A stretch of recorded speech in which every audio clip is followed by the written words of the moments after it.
Hello, this is Errol at Home and welcome to the channel. This video is an update on the lazy hive. I wanted the bees to build comb on the new foundation and have some food and brood in the new boxes, so I sandwiched a lazy box between the two brood boxes on my Langstroth hive and then fed them regularly with 1:1 sugar syrup. After a few weeks I noticed that the boards were warping at the door end, both the sides and the door itself.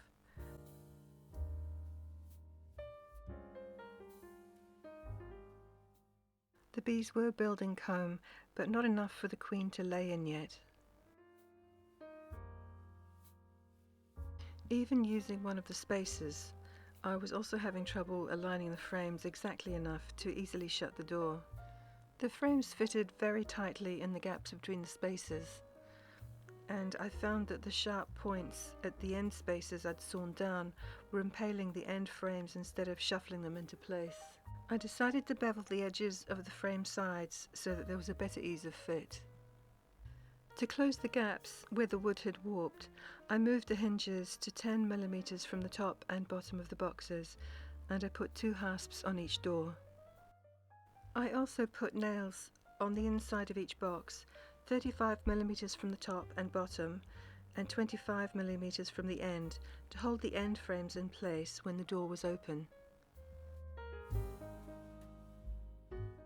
Once there was some brood in the new boxes, I levelled the site directly behind the Langstroth hive and started putting it together.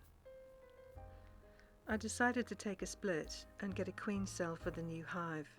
In the meantime, I put the 2 new boxes on the bottom, bevelling the corners of each frame as I transferred it, put a queen excluder on, and then the 2 old brood boxes with the queen in on top. Fortunately, my bees are very gentle and they didn't seem to mind any of this.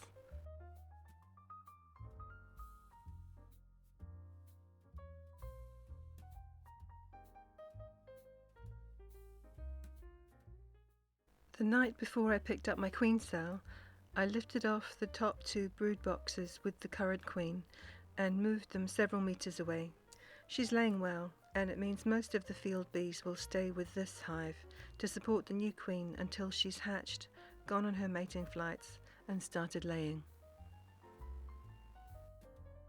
Here's the new queen cell. I'm putting it near the top of one of the central frames, which already has some brood in it.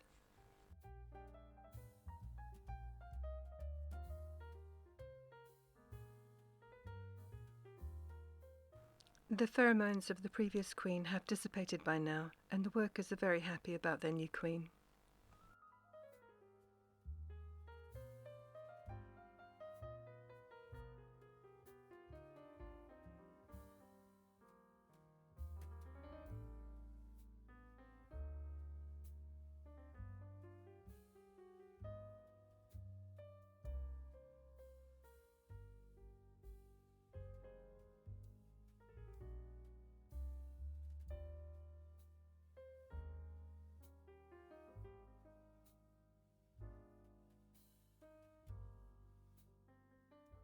I want to keep feeding the bees as they have a lot of comb building still to do, so I've used a small nail to perforate the lid of a preserving jar, filled it with 1:1 sugar syrup, and inverted it over the hole in the feeding crown board.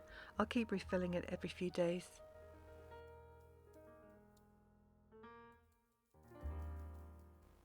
I think beveling the frames, adding the nails on the inside of the sideboards, and moving the hinges and hasps have ironed out the wrinkles so far.